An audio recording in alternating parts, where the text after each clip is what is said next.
नमस्कार, बहुत स्वागत है आपका। मैं आपके साथ तरन्नुम। आपको सीधा लिए चलते गोरखपुर। सीएम योगी आदित्यनाथ क्या कुछ कह रहे हैं ये भी आपको सुनाते हैं और दिल्ली से पीएम मोदी की भी तस्वीरें आपको दिखाते हैं।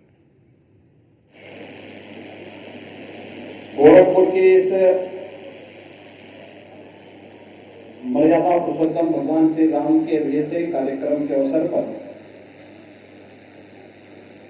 मैं इन सभी संतों का गोरखपुर वासियों की ओर से हृदय से स्वागत करता हूं, अभिनंदन करता हूं।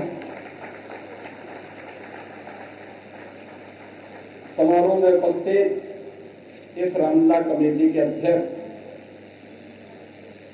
वयोवृद्ध समाजसेवी श्री रेवती रमण दास जी, महामंत्री श्री पुष्पवंत जैन जी,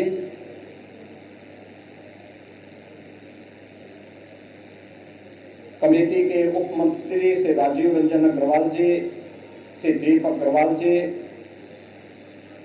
कोषाध्यक्ष श्री मनीष अग्रवाल जी, संरक्षक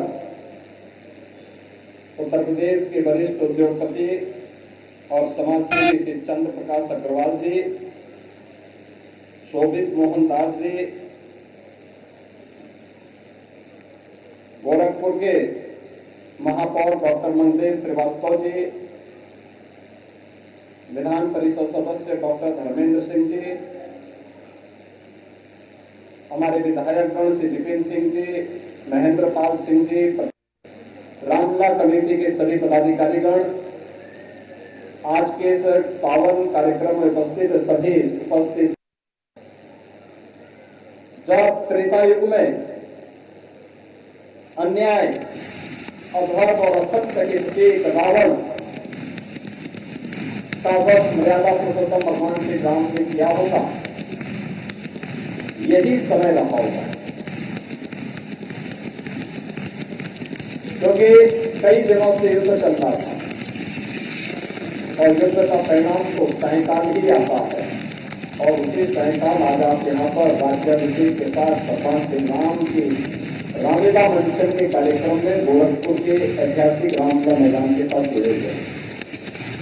ये मेरे लिए गौरव की बात है कि भारत की विरासत का सम्मान भगवान राम के राज्याभिषेक के साथ करते हुए मैं गोरखपुर की परंपरा का भी निर्वहन करने के लिए भगवान श्री राम के श्री चरणों में उनका राज्याभिषेक करने के लिए स्वयं यहाँ पर आपके बीच उपस्थित हुआ है। विरासत और विकास की ये यात्रा प्रधानमंत्री श्री नरेंद्र मोदी जी के नेतृत्व में देश के अंदर किस मजबूती के साथ आगे बढ़ी है, यह आप में से हर व्यक्ति जानता भी है, महसूस भी करता है और पूरा देश और पूरी दुनिया, पूरा सनातन हिंदू धर्मावलंबी इन बातों पर गौरव की अनुभूति भी कर रहा है। कौन जानता था आज से 10 वर्ष पहले, 5 वर्ष पहले कौन इस बात को मानता था कि अयोध्या में राम मंदिर का निर्माण हो पाएगा। हम जैसे कुछ आस्थावान लोग एक दृढ़ विश्वास के साथ कहते थे कि अयोध्या में राम जन्मभूमि पर भगवान राम का भव्य मंदिर का निर्माण होगा, लेकिन आज वो साकार हुआ। आज वो साकार हुआ। काशी में काशी विश्वनाथ धाम भव्य स्वरूप लेगा, आज वो साकार होगा। विंध्यवासिनी नाथ में बात विंध्यवासिनी का धाम एक भव्य स्वरूप लेगा, आज वह भव्य स्वरूप ले चुका है। चित्रकूट फिर से राम राज्य की परिकल्पना का साक्षी बन रहा है। सुखतीर्थ जहां पर पहली भागवत कथा हुई थी 5000 वर्ष पहले, उसको उसके गौरव को पुनर्स्थापित करने का कार्य किया जा रहा है। भारत का वैदिक साहित्य जिस नैमिषारण्य में रचा गया था, उस पूरे उस नैमिषारण्य को उसके पौराणिक और ऐतिहासिक स्वरूप को बनाए रखते हुए एक नई काया के साथ प्रस्तुत किया जा रहा है। और ये केवल उत्तर प्रदेश में ही नहीं, उत्तर प्रदेश में तो हम लोग, जैसे आप मानसरोवर मंदिर में आज से 5 वर्ष पहले जाते थे, वहां पर मंदिर कम, भैंस के दर्शन ज्यादा होते थे। लेकिन आज आप जाएंगे, एक भव्य परिसर आपको मानसरोवर का मिलेगा। ऐसे उत्तर प्रदेश में लगभग 1000 स्थानों का पुनरुद्धार का कार्य किया जा चुका है और निरंतर इसको आगे बढ़ाया जा रहा है। बहनों भाइयों, हजारों वर्ष पहले ये सच है कि स्वयं साक्षात विष्णु भगवान ही मानव रूप में मर्यादा पुरुषोत्तम प्रभु श्री राम के रूप में इस धराधाम पर अवतरित हुए थे, धर्म की स्थापना के लिए, उस समय के संतों के उद्धार के लिए, उस समय की मानवता के कल्याण के लिए। लेकिन मानव के रूप में ही भगवान राम ने अपने सारे कार्य संपन्न किए थे। जो दुख, जो कष्ट, जो पीड़ा, जो षड्यंत्र, जो साजिशें आपके व्यक्तिगत जीवन में होती होंगी, वही भगवान राम के साथ भी होती गई, जीवन पर्यंत होती रही, जीवन पर्यंत उन पर आरोप लगते रहे।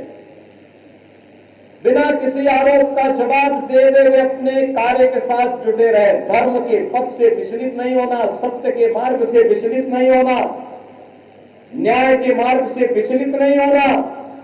जहां ये उनके जीवन का लक्ष्य था, वहीं मर्यादा का पालन करते हुए समाज के संगठन का जो एक सुदृढ़ मजबूत नींव उन्होंने खड़ी की थी, आधार उन्होंने खड़ा किया था, उस समय के समाज को जोड़ करके उसी का परिणाम था कि जिस रावण के बारे में कहा जाता था कि रावण त्रिलोक विजयी है, उसकी शक्ति के सामने तीनों लोकों में कोई नहीं ठहरता है, वह रावण भी पूरी तरह धराशायी हुआ और कहीं और नहीं, आर्यावर्त में नहीं, उसी की लंका में भगवान राम अपने भाई के साथ जाकर के, लक्ष्मण जी के साथ जाकर के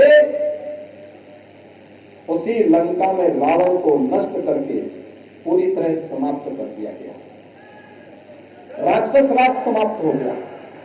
अन्याय, अत्याचार, अधर्म का प्रतीक रावण हमेशा के लिए समाप्त हो गया। अब ये संदेश आपको बहुत अच्छी तरह जाता होगा। एक संदेश, आज विजयादशमी है, 2 कार्य हो रहे होंगे। एक तरफ भगवान राम का अभिषेक करके उनकी आरती उतारी जा रही होगी और दूसरी तरफ रावण के पुतले भी जलाए जा रहे होंगे।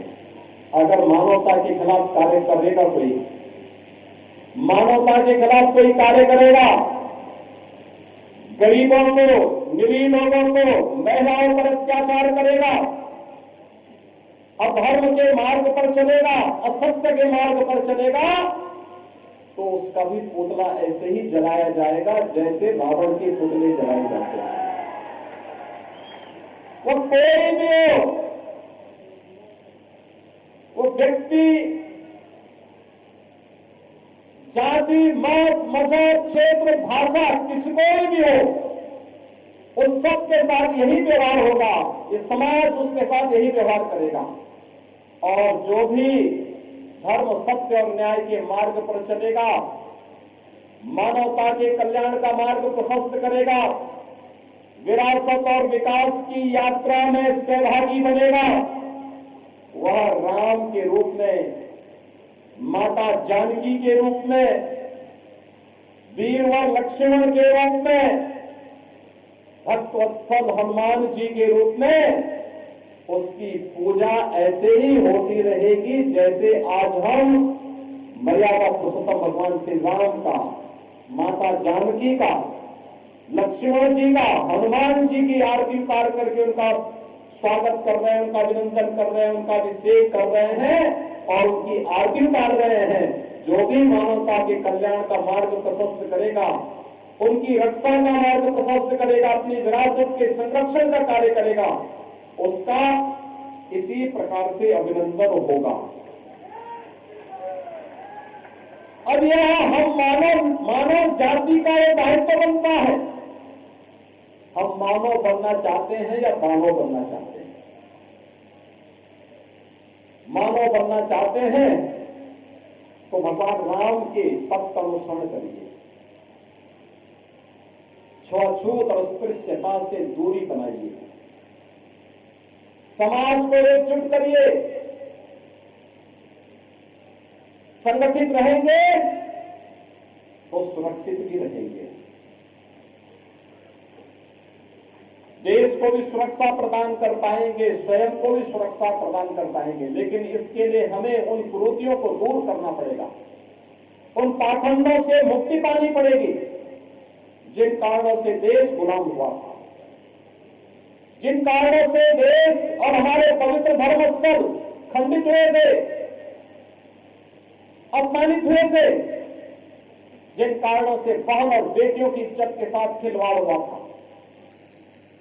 जिन कारणों से विधर्मियों को, विदेशी आक्रांताओं को भारत के अंदर घुस करके भारत के सामाजिक ताने बाने को छिन्न भिन्न करने, भारत की एकता और अखंडता को चुनौती देने जैसी स्थिति जब पैदा हुई थी, वह तब हुआ था जब बिखरा हुआ समाज था, स्वार्थी समाज था, अपने लिए सोचता था, अपने समाज के लिए नहीं सोचता था, अपने राष्ट्र के लिए नहीं सोचता था। और इसीलिए हम सबके सामने प्रधानमंत्री मोदी जी ने एक विजन रखा। जब देश अपनी आजादी के 75 वर्ष पूरा किया था, आजादी अचानक नहीं मिल गई थी। आप याद करिए, काशी में काशी विश्वनाथ का मंदिर क्यों अपवित्र हुआ? क्योंकि देश गुलाम था। अयोध्या में श्री राम जन्मभूमि पर भगवान राम का मंदिर क्यों अपवित्र हुआ? क्योंकि यह देश गुलाम था।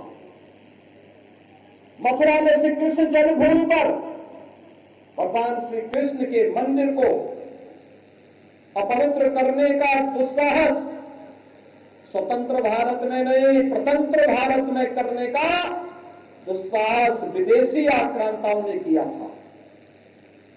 जब भी हम स्वतंत्र होंगे, ये स्वतंत्रता केवल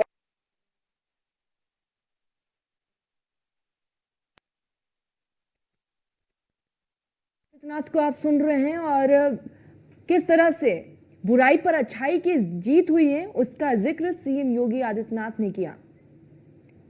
तो लगातार ये तस्वीरें आप देख रहे हैं और अलग अलग जगहों से लगातार ये तस्वीरें आ रही हैं। तो यहाँ पर आप देख रहे हैं कि किस तरह से रावण का दहन किया जा रहा है। अलग अलग जगहों से ऐसी खूबसूरत तस्वीरें निकलकर सामने आ रही हैं। इससे पहले हमने आपको दिखाया सीएम योगी आदित्यनाथ ने क्या कुछ कहा, वो हमने आपको सुनाया। दिल्ली की भी तस्वीरें हमने आपको दिखा और ये देखिए अलग अलग राज्यों से ये तस्वीरें, ये चंडीगढ़ की तस्वीरें हैं जहां पर रावण दहन किया गया और लोगों में गजब का उत्साह भी देखने को मिला। दिल्ली में भी रावण के पुतले का दहन हुआ। चंडीगढ़ की तस्वीरें आप देख रहे हैं न्यूज़ वन इंडिया पर। अलग अलग राज्यों से लगातार इसी तरह की तस्वीरें निकलकर सामने आ रही हैं जहां पर दशहरा एक उम्मीद जगाता है, बुराई के अंत की याद दिलाता है, साथ ही साथ जो चलता है सत्य की राह पर वो विजय का प्रतीक बन जाता है और उसी का प्रतीक है दशहरे का ये पावन पर्व। लगातार ये तस्वीरें न्यूज़ वन इंडिया पर अलग अलग जगहों से रावण दहन की तस्वीरें आ रही। गजब का उत्साह और उमंग लोगों में देखने को मिल रहा है और काफी हर्षोल्लास के साथ इस त्योहार को मनाया जा रहा है। तो तस्वीरें आप देख रहे हैं, बुराई पर अच्छाई की जीत का प्रतीक है दशहरा और यही बेहद खूबसूरत तस्वीरें जो हैं वो निकलकर सामने आ रही है। अलग अलग जगहों की ये तस्वीरें हैं। तो दशहरा को विजयदशमी और रावण दहन के नाम से भी जाना जाता है और ये दिन बुराई पर अच्छाई के विजय का प्रतीक है। मान्यता है कि इसी दिन प्रभु श्री राम ने लंकापति रावण का वध किया था और इसी दिन अपने अंदर की बुराई को खत्म करने का प्रण भी लिया था। और इस साल दशहरा जिस तरह से बनाया जा रहा है, गजब की तस्वीरें सामने आ रही है। बेहद खूबसूरत ये तस्वीरें हैं। देखिए, अलग अलग राज्यों से ये तमाम तस्वीरें देखी जा रही है। हमने आपको चंडीगढ़ की तस्वीरें दिखाई, दिल्ली की तस्वीरें दिखाई, उत्तर प्रदेश के अलग अलग जिलों से भी इसी तरह की खूबसूरत तस्वीरें देखने को मिल रही हैं। कहते हैं कि अपने भीतर के रावण का सर्वनाश करें, और उसी की ये तस्वीरें हैं। देखिए, लोगों का हुजूम भी है, दूर दराज से लोग वहां पर पहुंच रहे हैं और इस नज़ारे को देख रहे हैं। बेहद खूबसूरत ये तस्वीरें हैं। तो अधर्म पर धर्म की जीत, असत्य पर सत्य की विजय, बुराई पर अच्छाई की विजय, पाप पर पुण्य की विजय, अत्याचार पर सदाचार की विजय।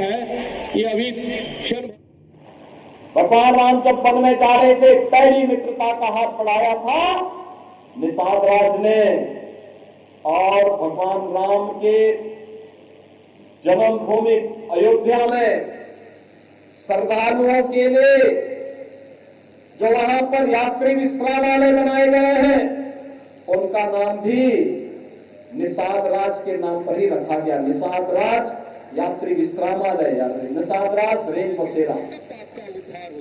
बहनों और भाइयों, जो सीन हम रामलीला के दिनों में दिखाते हैं, यह है भारत की विरासत।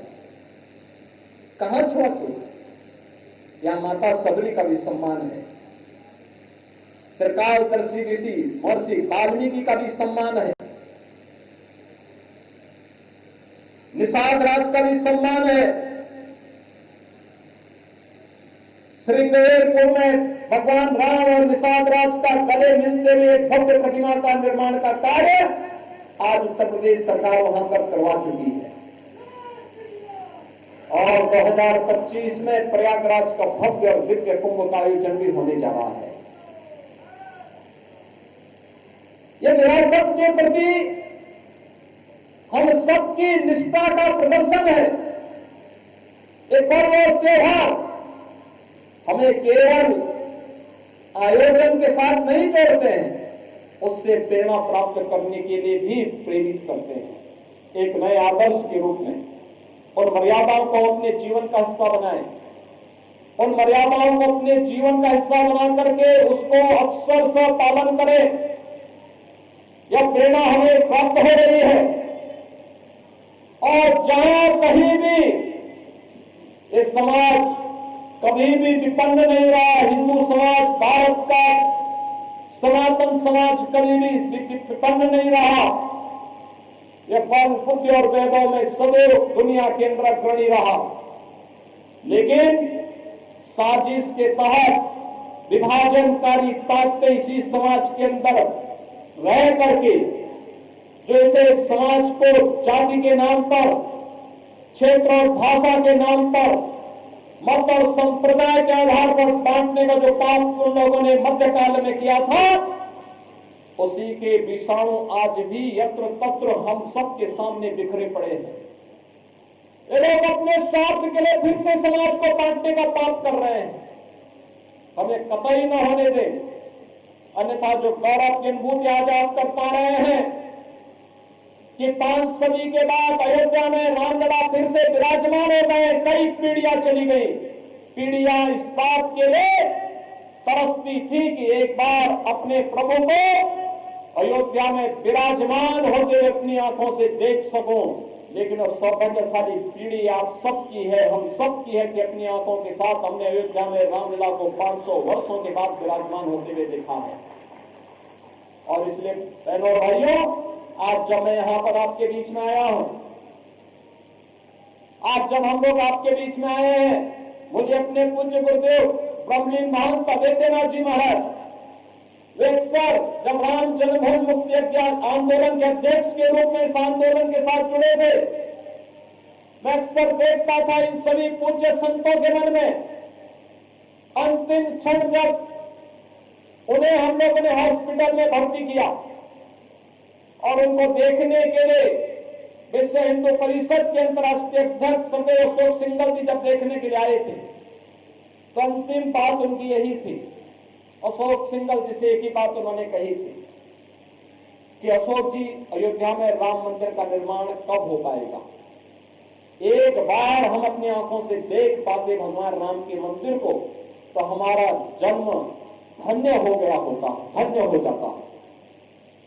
बहनों और भाइयों, आज सचमुच जब अयोध्या में रामलला को विराजमान होते हुए देख रहे होंगे, पूज्य महंत विद्यानाथ जी महाराज, पूज्य महंत परमहंस रामचंद्र दास जी महाराज, विपराग स्वामी वामदेव जी महाराज, ऐसे अनगिनत संतों की परंपरा और श्रद्धेय अशोक सिंगल जी जैसे महापुरुष जब देख रहे होंगे अयोध्या में रामलला के भव्य मंदिर के निर्माण और रामलला को अपनी जन्मभूमि पर 5 सदी के बाद विराजमान होते हुए उन्होंने देखा होगा, आज उनको भी तसल्ली हो रही होगी कि जो आंदोलन उन्होंने किया था वो सार्थक दिशा में आगे बढ़ा है।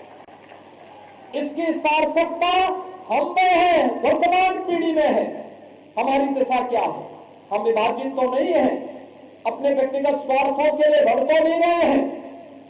हमारी दिशा सकारात्मक होनी चाहिए और इस सकारात्मक दिशा राष्ट्र को समर्पण की होनी चाहिए। हमारा व्यक्तिगत स्वार्थ राष्ट्र के आगे आड़े नहीं आना चाहिए।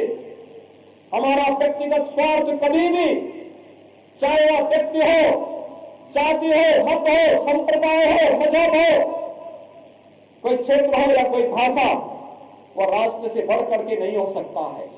हर काम देश के नाम, हर काम राष्ट्र के नाम, भारत माता के नाम हमारा सब कुछ होना चाहिए। और यही अयोध्या में राम जन्मभूमि आंदोलन की कथा हम सबको यही प्रेरणा प्रदान कर रही है।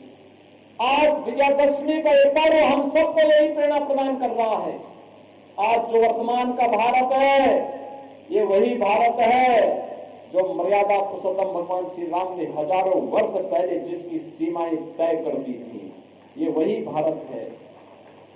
याद करिए, आज से हजारों वर्ष पहले दुनिया ने जब सभ्यता नहीं सीखी थी, दुनिया में जब मानवीय लक्षण नहीं थे, तब भारत में एक सभ्य समाज निवास करता था। ये रामायण काल और वैदिक काल इस बात का उदाहरण देता है, महाभारत काल इस बात का उदाहरण प्रस्तुत करता है। और उस उदाहरण के साथ आज आप अपनी विरासत के साथ जुड़ करके विजयादशमी जैसे पर्व में गोरखपुर में मर्यादा पुरुषोत्तम भगवान श्री राम के राज्याभिषेक के साथ इस पौराणिक और ऐतिहासिक पृष्ठभूमि से जुड़े हुए कार्यक्रम के साथ जुड़ रहे हैं। रामायणकालीन कार्यक्रम हमारे लिए पुराणों की परंपरा के साथ, शास्त्रों की परंपरा के साथ जुड़ा हुआ कार्यक्रम है। और ऐतिहासिक कार्यक्रम इसलिए कि पिछले 100-125 साल से अकेले यह रामलला मैदान सम विषम परिस्थितियों में कार्यक्रम यहां पर करता रहा है, लगातार करता रहा है। सर्दी हो, गर्मी हो, बरसात हो, अब तो रामलला के पास एक भव्य मंच बन गया, भव्य प्रांगण आ गया है। पहले संकट था, प्रयास होता है तो सारी चीजें अपने आप ही प्रभु की कृपा से साकार होती हुई दिखाई देती है। आज के इस अवसर पर विजयादशमी की आप सबको, पूरे प्रदेश वासियों को मैं बधाई देता हूं, अपनी शुभकामनाएं देता हूं और विश्वास व्यक्त करता हूं, संगठित होकर के सुरक्षित होने के मंत्र को हम अपने जीवन का हिस्सा बनाएंगे। प्रभु राम की कृपा सदैव आप पर बनी रहेगी। इसी विश्वास के साथ मैं एक बार फिर से मर्यादा पुरुषोत्तम प्रभु श्री राम के श्री चरणों में नमन करता हूं। रामलला कमेटी को हृदय से धन्यवाद देता हूं कि वे लगातार इस परंपरा को आगे बनाए रखने का काम कर रहे हैं और ये विरासत हम सबके लिए गौरव की अनुभूति करने वाला होना चाहिए। इसी विश्वास के साथ आप सबके प्रति मेरी मंगल में शुभकामनाएं। मेरे साथ बोलेंगे जय श्री राम, जय श्री राम, नमः पार्वती पतिये हर हर।